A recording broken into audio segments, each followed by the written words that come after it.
Existe una idea generalizada en los análisis sociales, políticos, incluso se ha escrito muchísimo, que nace a partir del hastío de las crisis económicas, políticas, sociales de Argentina. ¿Y cuál es esa idea que se va reiterando o que se reitera o se dice así en forma emocional después de situaciones que te puedan llegar a conmover? Más bajo no se puede llegar. Más bajo no se puede estar. Lamentablemente hay que decir que no es cierto. Que aunque parezca imposible, siempre se puede estar un poco más abajo. Y digo lamentablemente, se puede estar más abajo. Aunque parezca raro, hay una cuestión que merece empezar a desarrollarse, que es la intervención directa de Estados Unidos en la Argentina. Somos contemporáneos de esta presentación inédita en el sentido de que es desembosada, que es abierta. Porque esta intervención directa de Estados Unidos es en el rescate del abismo, de la caída en el abismo, no que estaba en la cornisa del abismo, en la caída del abismo del gobierno de Javier Milei. Esta es la prueba de que se puede estar más abajo y todavía seguir descendiendo en la escalera del infierno. Por este tipo de intervención. Porque como te decía, siempre Estados Unidos interviene e intervendrá en lo que considera su patio trasero, o sea, en América Latina. Pero ha intervenido en forma más o menos solapada en la vida política doméstica. Y vamos a referirnos a la Argentina. Es necesario remontarse a la injerencia de Estados Unidos en las elecciones de 1946, cuando el embajador de Estados Unidos en la Argentina, Spulit Braden, se puso al frente de la coalición política para enfrentar a Juan Domingo Perón.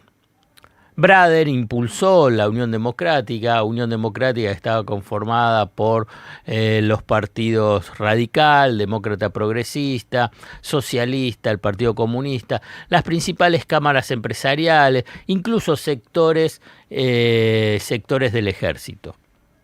Entonces, entró en el juego electoral con un delegado del gobierno de Estados Unidos, el embajador en la Argentina es Braden. Pero ahora, bueno, vamos a hacer el recuerdo final. Digamos, Perón ganó las elecciones, es obvio, ¿no? Perón ganó las elecciones. Y es importante este aspecto político para abordar, o en todo caso, entender el último mensaje en la columna. Ahora, la intervención es directa, no con embajador. El embajador agrega, pero ahora es directa, desde el corazón de la Casa Blanca, desde el propio presidente Donald Trump y su ministro de Economía, Scott Bessent, que en Estados Unidos el Ministerio de Economía es el Departamento del Tesoro y el ministro de Economía es el secretario del Tesoro, Scott Bessent, que desde la Casa Blanca, desde el Departamento del Tesoro, se tomó control de la gestión económica y también política del gobierno de Javier Milei. Escucharon bien, se tomó control de la gestión económica y de la política del gobierno de Milei. Bessent hace una supervisión diaria del mercado cambiario. Fíjense que desde el primer tuit hasta ahora hubo varios tuits, reportajes que dio como secretario del Tesoro de Estados Unidos, ministro de Economía de Estados Unidos, a lo que le adicionó ministro de Economía del gobierno de Javier Milei. Lo de Caputo y su equipo económico es patético, el nivel de sumisión, el nivel de que son monigotes de Scott Bessent. ¿Qué festejan? ¿Qué festejan?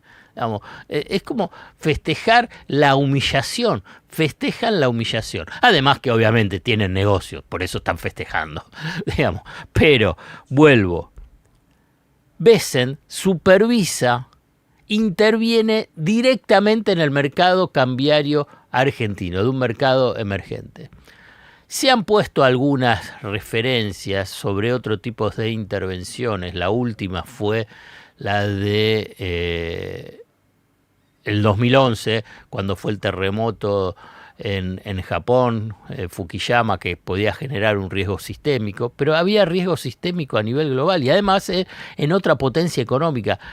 No hay antecedentes de intervención directa en un país marginal dentro de lo que es el concierto de las potencias globales, porque en última instancia cuando se intervino en México hay un interés geopolítico, geográfico, de inmigraciones económicas con México, Estados Unidos, no con Argentina.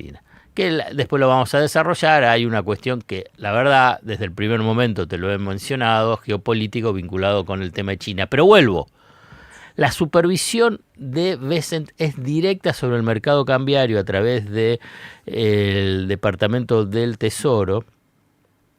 Y, a ver si queda claro.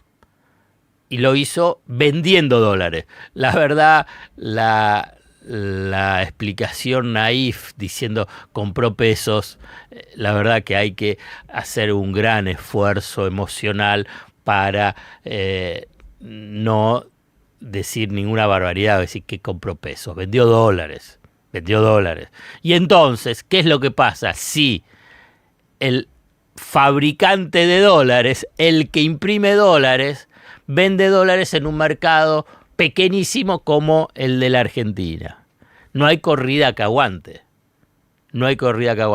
¿Vieron cuando hubo en muchas ocasiones en los discursos? Me parece que no fue la única, pero sí lo había remarcado en más de oportunidad. Me parece Cristina Fernández de Kirchner cuando decía, bueno, la Argentina no imprime dólares. Bueno, es cierto. Para frenar las corridas, entonces tiene que exportar. Pero ahora, el que imprime dólares se puso en una posición de decir, ¿quieren dólares? Acá tienen los dólares. Entonces, del otro lado, quienes están comprando dólares, pensando en una muy fuerte y descontrolada devaluación, dicen, pero escúchame, del otro lado está el que imprime dólares.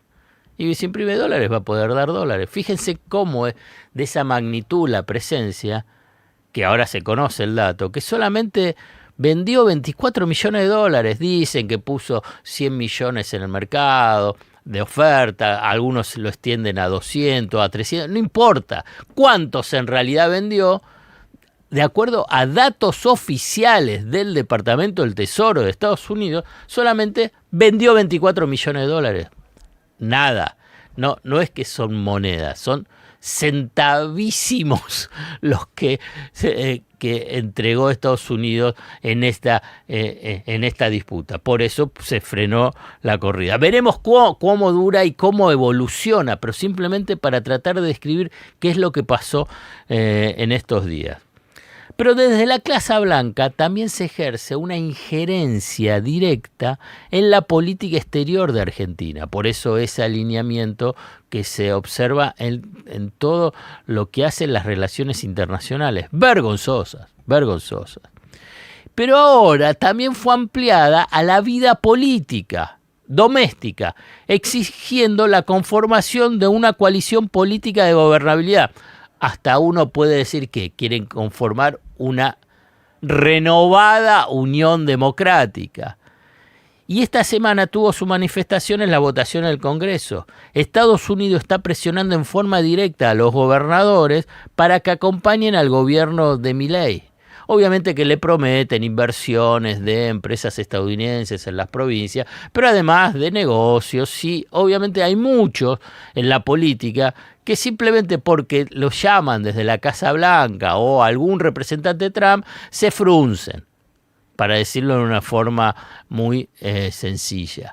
Tienen miedo o piensan que así pueden garantizarse su recorrido político futuro. Hay diferentes posibilidades para evaluarlos. Pero entonces intervienen en la política cambiaria y por consiguiente en la política económica, intervienen en la política exterior, intervienen en la política doméstica y en la gobernabilidad. O sea, hay un protectorado. Argentina se convirtió en un protectorado de el gobierno de Trump. Hay una injerencia directa. Entonces, ¿qué es lo que muestra? Y que Milei es un títere.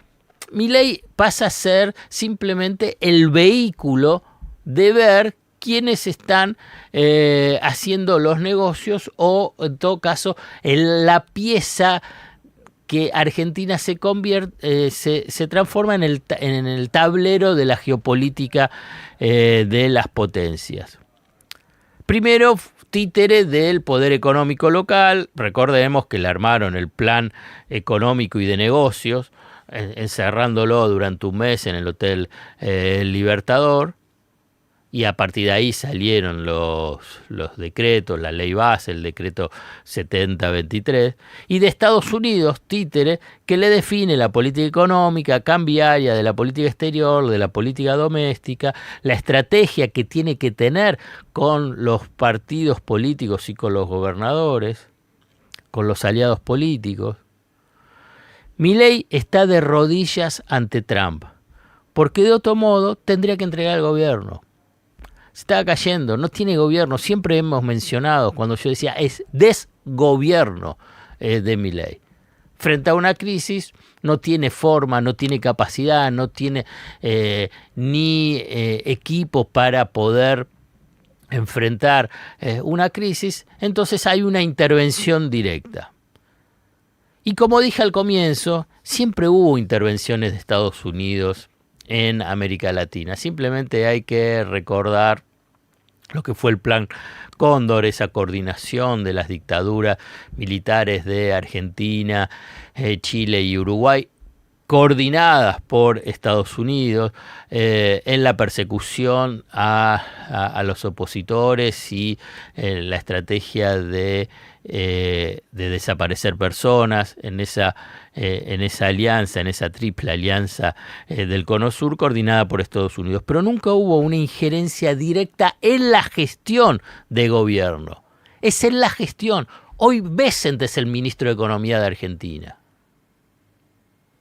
Obviamente que lo hace por negocios, después lo voy a desarrollar, negocios propios, sí, de sus ex amigos, socios, compañeros de Wall Street. Pero a ver, además de la indignidad y la ignominia que esto provoca, lo cierto es que además de la protesta y la crítica, que es lo que estamos haciendo muchísimos de lo que está haciendo el gobierno Milei, ¿cuál es el arma más potente para desarticular esta obscena alianza política, geopolítica y de negocios de Milei y Trump? ¿Se acuerdan que yo les mencioné al comienzo una de las referencias en 1946, Braden-Perón, con esa Unión Democrática, y cómo es que se pudo neutralizar, ni te digo derrotar, cómo es que se pudo neutralizar? Y fue con el voto. Perón ganó en forma abrumadora las elecciones, que en realidad fue, si uno lo ve a nivel de recorrido, fue una de las primeras elecciones, si no la primera más limpia, más transparente, aunque después, cuando vino el voto femenino, es que ahí sí una democracia más amplia e inclusiva. Pero digo que fue con el voto. Y hoy nos encontramos con una situación, no te digo igual, pero muy, muy parecida, que cómo se puede desarticular esta obscena alianza política, económica y de negocio, de esta injerencia, de esta participación directa de Estados Unidos en la vida cotidiana de cada uno de nosotros.